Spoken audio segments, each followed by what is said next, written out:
There's something almost cruel about that moment when you're next to someone. You know you should say something, and yet everything inside you freezes. You resort to the old "how was your day?" and in return you receive "it was good." That's it. Silence. An awkward vacuum settles in, as if the air around you becomes denser, as if time slows down just to punish you. It's like tripping in public. Nobody comments, but everyone notices. Most people believe this feeling is a result of shyness, but that's an illusion. The real problem isn't a lack of courage, but the flawed, and worse, invisible approach you use to try to initiate a connection. And this is where social seduction reveals its first contradiction. You freeze precisely because you're trying to get it right. Like a robot trained to deliver the right commands, you forget that you're dealing with humans. Complex, unpredictable, contradictory. You've been trained to socialize in the same way an operating system executes commands. Ask, answer, smile, repeat. But real conversations aren't logical, and real people don't operate by formulas. Therefore, the more you try to follow this mental script, generic questions, automatic smiles, confident phrases, the more artificial and disconnected you become. That's why you freeze. Not for lack of courage, but for over-programming. You think the problem is your lack of charisma, that you're not interesting enough, funny enough, smart enough. But let me give you the brutal truth. Nobody expects you to be interesting. People desperately want to feel interesting. The mistake is trying to entertain when the real power lies in understanding. When you ask, "What do you do? Where do you live? How's your day going?" you're outsourcing the responsibility of the conversation. You're saying without realizing it, "Make this work for me." You put the pressure on the other person, hoping they'll save you from discomfort. But nobody wants that burden. Nobody wants to be responsible for your emptiness. And the most ironic thing? By doing this, you become exactly the kind of person others avoid. The one who is physically present, but emotionally absent. Who is there, but doesn't see anyone. Just repeating commands, hoping that one of them will unlock the game. But the game isn't locked. You're just still playing by the wrong rules. Here lies the hidden root of failure in social interactions. You treat conversation like an interview, not an exploration. Like something to be conquered, not experienced. You ask yourself, "What should I say?" when you should be asking yourself, "What am I feeling here?" Seduction, whether romantic, social, or professional, is an intuitive art, and all art is born from presence, not protocol. That's why shy people suffer so much. They are not less sociable. They are more aware. They observe everything, feel everything, but they have been taught to ignore this subtle perception and try to behave like generic extroverts. The result? An abyss between what they feel and what they express. An agonizing silence between what they perceive and what they manage to say. And it is in this abyss that insecurity grows, that paralysis sets in. But there is a way out. And it begins when you understand that conversations are not won with the right questions, but with true perceptions. Presence is the new social skill. And it begins with a simple gesture. Stop trying to be interesting and start genuinely interested. But superficial interest won't cut it. Real interest manifests itself in what you notice, not in what you ask. And that's the key that masters of social interaction possess, without always being able to explain it. Observe what confident people do at parties, cafes, and workplace hallways.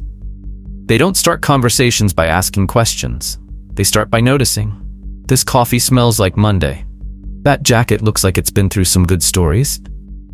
Your expression is that of someone who survived an 8 a.m. boss.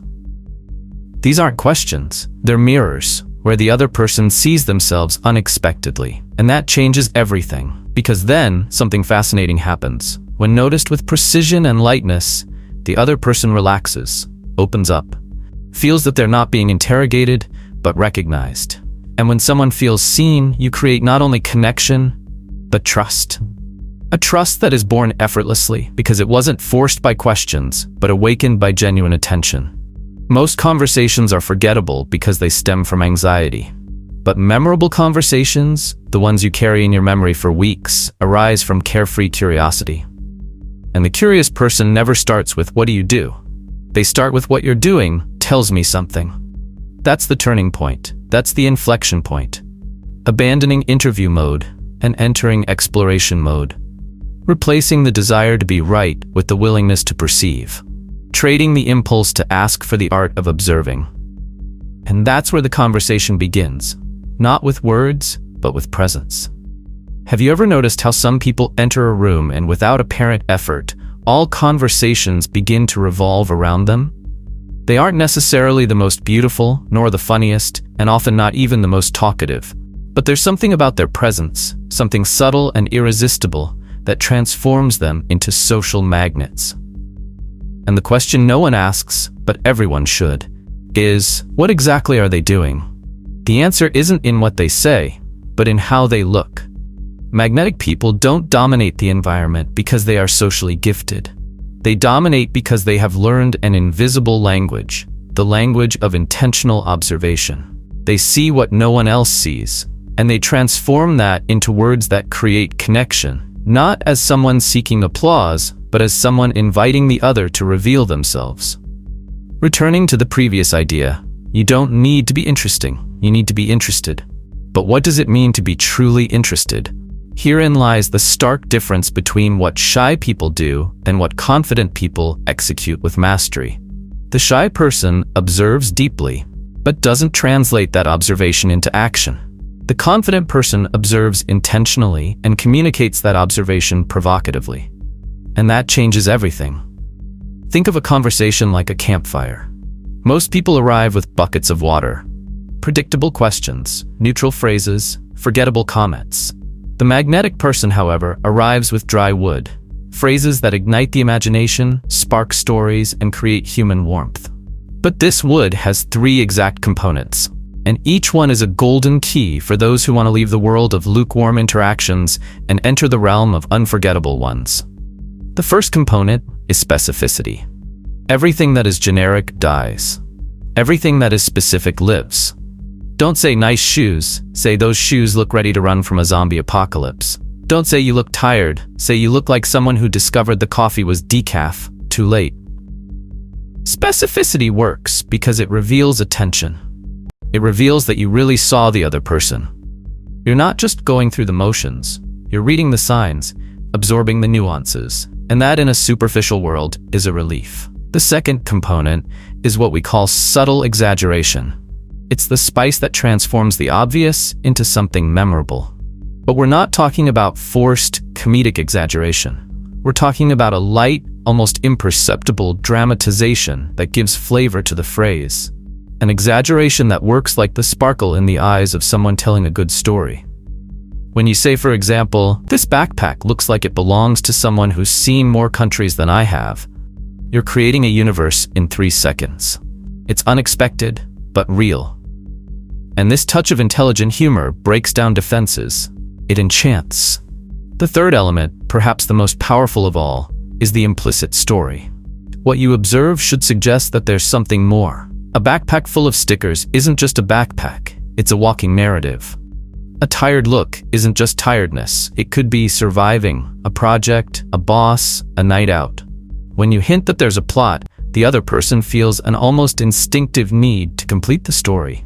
And when someone feels they are sharing something because they want to, and not because they were asked, the magic of true connection is born.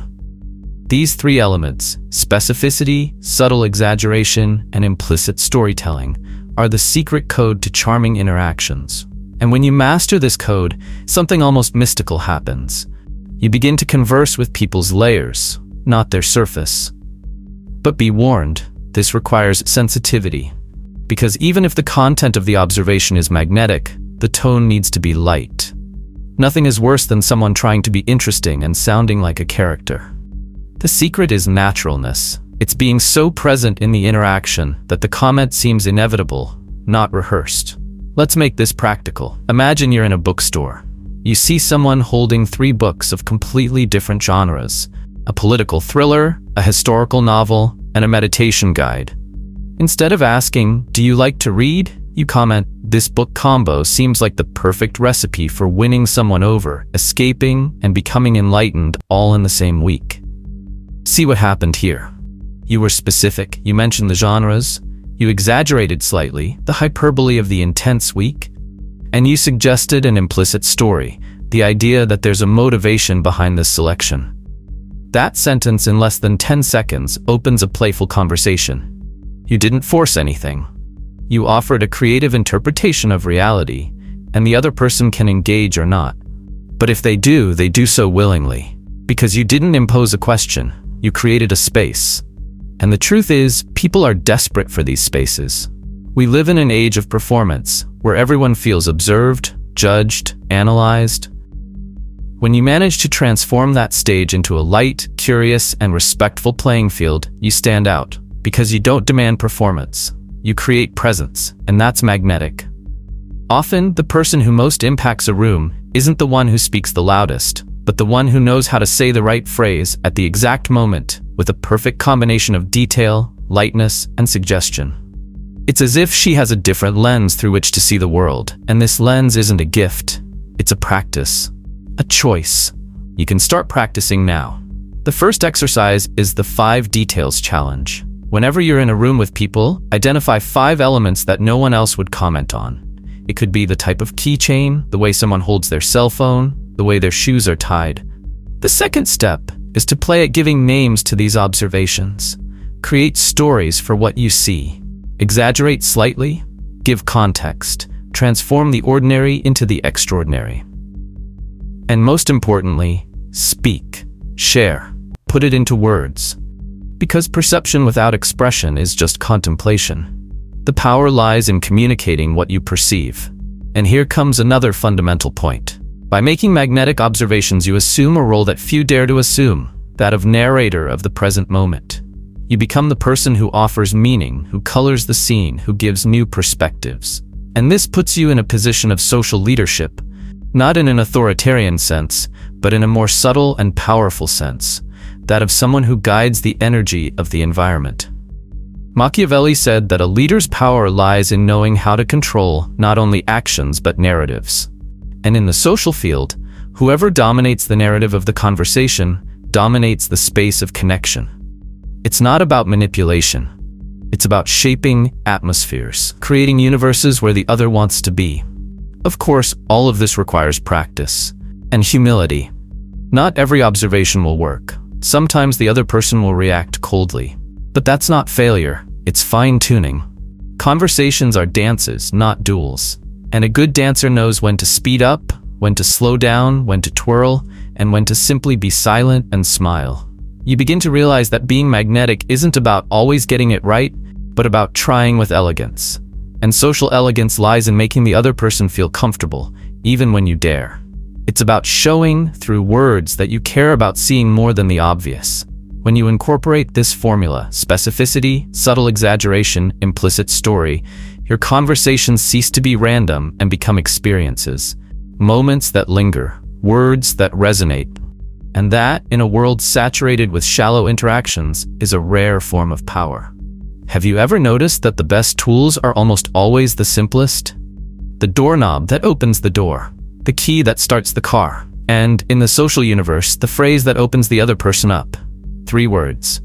Small, almost discreet. But when used intentionally, they have the power to transform uncomfortable silence into a portal of genuine connection. These words are, I bet that. They aren't magical by chance. They are magical because they force your brain to get out of autopilot. When you start a sentence with, I bet that, you have to observe. You have to pay attention. You have to get out of your head and into the present moment. This simple linguistic structure works as an anchor of attention. It forces you to look at the person, at the signs, at the details, and suddenly you begin to see what was previously invisible. But the real power of this phrase isn't just in what it does to you, it's in what it does to the other person. I bet that coffee saved your morning. I bet that book choice has a story. I bet that presentation didn't go as planned. Notice, you're not asking, you're making a bet. And that changes everything. The bet carries a slight risk, an implicit joke, a subtle invitation. It says, I'm paying attention to you. I'm trying to understand you, but not with a spotlight, but with a soft flashlight. This creates a safe space, a place where the other person can reveal themselves without fear of judgment. Because you're not demanding an answer, you're only offering a possible interpretation, which can be confirmed or denied, but which, in any case, shows interest. This phrase works because it activates three powerful psychological mechanisms. First, it suggests an observation, and that in itself already differentiates you from 90% of people who only know how to ask superficial questions. Second, it demonstrates individualized attention. The other person feels that they are not being treated generically, but as someone unique. Third, it invites narrative expansion. The person feels like telling more, opening up a little more of the story that you perceived so elegantly. But here's the most fascinating detail. The more you use this phrase, the sharper your observation becomes. It turns into an exercise in active presence. You begin to see patterns, expressions, objects, signs, and transform them into living words. I bet that laptop has survived 3 startup failures. I bet that playlist is hiding at least one heartbreak anthem. I bet that smile cost you a hard morning. Over time, you stop being someone who speaks well and become someone who reads well. And those who read well connect better. However, a word of caution is in order. This phrase, used without presence, becomes an empty formula. The secret is the emotional truth behind it. Don't use "I bet that" as a trick. Use it as a reflection of your genuine curiosity. Because if your bet isn't rooted in real observation, it loses its effect. The other person notices when they are being manipulated, but they also feel immediately when they are truly being seen. And this leads us to a point that few people dare to say. You don't need to be good at talking. You need to be good at seeing. Because what sustains a conversation isn't the words, but the perception that precedes them. When you say, "I bet that," you're actually saying, "I'm here. I'm paying attention. You're not invisible." And interestingly, that's the deepest desire of any human being, to be noticed subtly, respectfully, and genuinely. Seduction, in its broadest sense, is born from this. Not from perfect phrases, nor from impeccable techniques, but from the feeling that, beside you, the other person can feel real. The French philosopher Gabriel Marcel said that to love is to say, "You will not die." And in every small interaction, what we are really seeking is not just social entertainment, but the confirmation that we exist for the other person. That we are not alone in the void. When you throw out an "I bet that" with authenticity, you are saying exactly that. I see you. I care. And in the end, it's not about mastering small talk. It's about melting the ice that separates two inner worlds. It's about transforming that conversation that previously seemed forced, rehearsed, and useless into an encounter, however brief, where two humans recognize each other. The next time you are in a social setting, stop, breathe, observe, and before asking that generic question, utter a phrase beginning with, "I bet that." Maybe you don't yet know exactly how to end it, but your brain will surprise you, because when you direct your attention outward, inspiration comes. And when it comes, it connects, effortlessly. Without a mask, without fear. She doesn't want a man who loses himself in her. She wants a man who makes her lose herself in him. And that only happens when you understand the invisible game that governs desire. When you stop trying to please. When you step out of the position of value tester and become the one who sets the emotional pace of the relationship. You don't need to be more handsome or richer. You just need to learn to control what other men give away for free, their own energy. Because the man who masters his own behavior masters attraction. And that's not theory, that's psychology, that's strategy. And if you felt all this makes sense, if you realize the mistakes you've been making, and if you want practical access to the map that transforms this awareness into action, then the next step is inevitable. Listen now to the audiobook The Forbidden Manual, How to Trigger Desire in 60 Seconds. This is not just another generic seduction piece. It's a strategic, tested, straightforward system that teaches you what to say, how to act, how to create presence, mystery, and tension in less than 1 minute of interaction. All condensed into an audiobook that you can listen to repeatedly until these ideas are no longer just techniques, but part of your identity. What's at stake here isn't just winning over a woman. It's about mastering your own energy. And the man who masters that is never ignored again. Click now. Listen to The Forbidden Manual and become the one who doesn't chase, but the one she chases so as not to lose.